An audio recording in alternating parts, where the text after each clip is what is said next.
মুখ্যমন্ত্রীর জিরো টলারেন্সকে বুড়ো আঙুল। জেলা প্রশাসনের স্টে অর্ডার উপেক্ষা করে জমি রেজিস্ট্রি, ডেপুটি রেজিস্ট্রারের ভূমিকা ঘিরে বিস্ফোরক অভিযোগ। দেব না নেব না, স্বচ্ছ প্রশাসন, জিরো টলারেন্স, এই তিনটি শব্দ আজ বিদ্রূপে পরিণত হচ্ছে বরাক উপত্যকায় ঘটে যাওয়া এক গুরুতর ঘটনায়। মুখ্যমন্ত্রী হিমন্ত বিশ্ব শর্মার কড়া অবস্থানের ঠিক উল্টো ছবি ধরা পড়েছে ধলাই বিধানসভার জামালপুর এলাকার একটি পৈতৃক সম্পত্তি সংক্রান্ত মামলায়। অভিযোগ, জেলা প্রশাসনের স্পষ্ট স্টে অর্ডার থাকা সত্ত্বেও সাব রেজিস্ট্রার অফিস থেকে সেই জমির দলিল করে দেওয়া হয়েছে তৃতীয় ব্যক্তির নামে। আর এই পুরো প্রক্রিয়ার কেন্দ্রে রয়েছেন ডেপুটি রেজিস্ট্রার অফিসের অফিসার যুগল সিং বড়ো। ভুক্তভোগী পরিবারের বক্তব্য, বিষয়টি নিছক প্রশাসনিক ভুল নয়, এটা সরাসরি আইনের অবমাননা। পরিবারের দাবি অনুযায়ী প্রথমে তারা জানতে পারেন তাঁদের অজান্তেই জমি বিক্রির জন্য এনওসি বের করা হয়েছে। সঙ্গে সঙ্গে জেলা প্রশাসনের দ্বারস্থ হয়ে সেই এনওসি সম্পূর্ণভাবে বাতিল করান তারা। এরপর sub registrar Silchar, senior sub registrar Silchar এবং পালংঘাট সাব রেজিস্ট্রার অফিসে অনলাইনে আপত্তিপত্র জমা দেওয়া হয়। একই সঙ্গে অফলাইনেও লিখিত আবেদন করা হয়। অফিস থেকে স্পষ্ট জানানো হয় অবজেকশন সাবমিটেড আছে, এই জমির দলিল আর হবে না। কিন্তু বাস্তবতা সম্পূর্ণ আলাদা।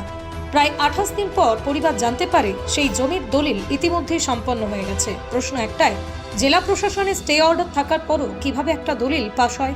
ক্ষমতার দম্ভ নাকি পরিকল্পিত বেআইনি কারবার? ভুক্তভোগী পরিবারের অভিযোগ, এটা পূর্ব পরিকল্পিত। তাঁদের পৈতৃক ও দাদুর সম্পত্তি তাঁদের অজান্তেই হাতছাড়া করার চেষ্টা হয়েছে। শুধু তাই নয়, প্রশাসনিক নিষেধাজ্ঞাকে পাশ কাটিয়ে দলিল সম্পন্ন করা হয়েছে। পরিবারের ক্ষোভ, একজন সরকারি আধিকারিক এত বড় পদে বসে কিভাবে এমন অসাংবিধানিক সিদ্ধান্ত নিতে পারেন? এটা কি শুধুই গাফিলতি, নাকি এর পিছনে রয়েছে বড় কোনো চক্র? এই প্রশ্নই এখন ঘুরছে সাধারণ মানুষের মুখে মুখে। প্রশাসনের কাছে জোরালো দাবি। ভুক্তভোগী পরিবার জেলা প্রশাসনের কাছে লিখিতভাবে দাবি জানিয়েছেন অবিলম্বে নিরপেক্ষ উচ্চ পর্যায়ের তদন্ত, অভিযুক্ত আধিকারিক যুগল সিং বড়োর বিরুদ্ধে কঠোর শাস্তিমূলক ব্যবস্থা, অবৈধভাবে সম্পন্ন দলিল দ্রুত বাতিল এবং ভবিষ্যতে এমন ঘটনা রুখতে দৃষ্টান্তমূলক পদক্ষেপ। তাদের সাফ কথা, আজ আমাদের জমি, কাল যে কার সম্পত্তি যাবে তার নিশ্চয়তা কোথায়? ঘটনাটি ইতিমধ্যে শিলচর সহ গোটা বরাক উপত্যকায় তীব্র আলোড়ন তুলেছে। একদিকে মুখ্যমন্ত্রীর জিরো টলারেন্সের দাবি, অন্যদিকে প্রশাসনের ভিতরেই এমন কার্যকলাপ। এখন দেখার বিষয়, সরকার সত্যিই কঠোর ব্যবস্থা নেয় কিনা, নাকি স্বচ্ছ প্রশাসন আর দেব না নেব না শুধু পোস্টার আর বক্তৃতার মধ্যে সীমাবদ্ধ থেকে যায়। ঘটনাটা আমরা কৃষি সম্পত্তি, দাদু সম্পত্তি, আমরা একজনে আমরা অজান্তে অ্যাক্সেস জমিন বেচা করেছি খতরা। আমরা এটা জানি না ওরা লাস্টে আমরা খবর পাইলাম যে তাইনের খতরা খোঁজাখুঁজি করিয়ে দেখলাম না, তাইনের থেকে এনওসি বা করে দিয়েছে। তারপরে আমরা জায়গা কোন জায়গা? জায়গাটা হলো জামালপুর, দোলাই জামালপুর। আচ্ছা, তারপরে আমরা এটারে বন্ধ করার লাগিয়ে আমরা ডিসি অফিস থেকে অবজেকশন মারিয়া আমরা এটা এনওসি বন্ধ করছি। বন্ধ করলে এটা যে deputy sub registrar Silchar, Palanghat আর সিনিয়র সাব রেজিস্ট্রার শিলচর সব জায়গায় তার অবজেকশন লেটার গেছে, অনলাইনে গেছে, ইভেন আমরা অফলাইনে তারা জমা দিছি।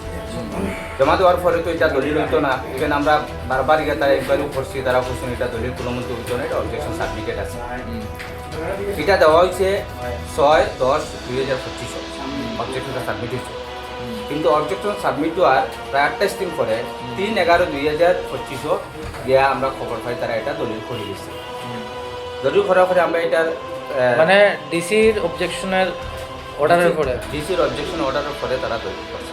আচ্ছা, দলিল যখন আমরা গিয়ে এটার চার্জ করলাম কীরকম হইলো, এটা আপনারা এটা গ্রাউন্ড দিলা কিলা কিলা, তো তারা কোনো আমরা কাছে খালি এক্সকিউজ করে। কিন্তু আমরা পরবর্তীতে দেখলাম যে না, এটা কীরকম হইলো, তারা এখন পর্যন্ত তারা কম্পিউটারে স্টে আছে, এরপরে তারা এটা করে দিচ্ছে।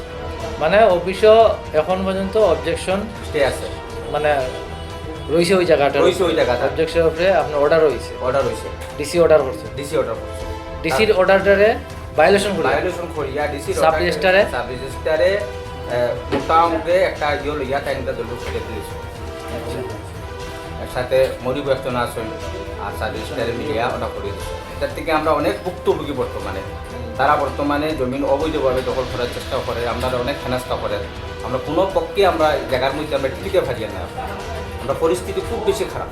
মানে সাব ডেপুটি রেজিস্ট্রার লাগিয়া, হ্যাঁ, ডেপুটি নাম ডেপুটি রেজিস্ট্রার, এর নাম হইল যুগল সিং বড়ো। আচ্ছা, আর তার মাধ্যমে জিনিসটা হওয়ার কারণে আজকে আমরা যে ক্ষতি, এটার কোনো আর সীমা নাই।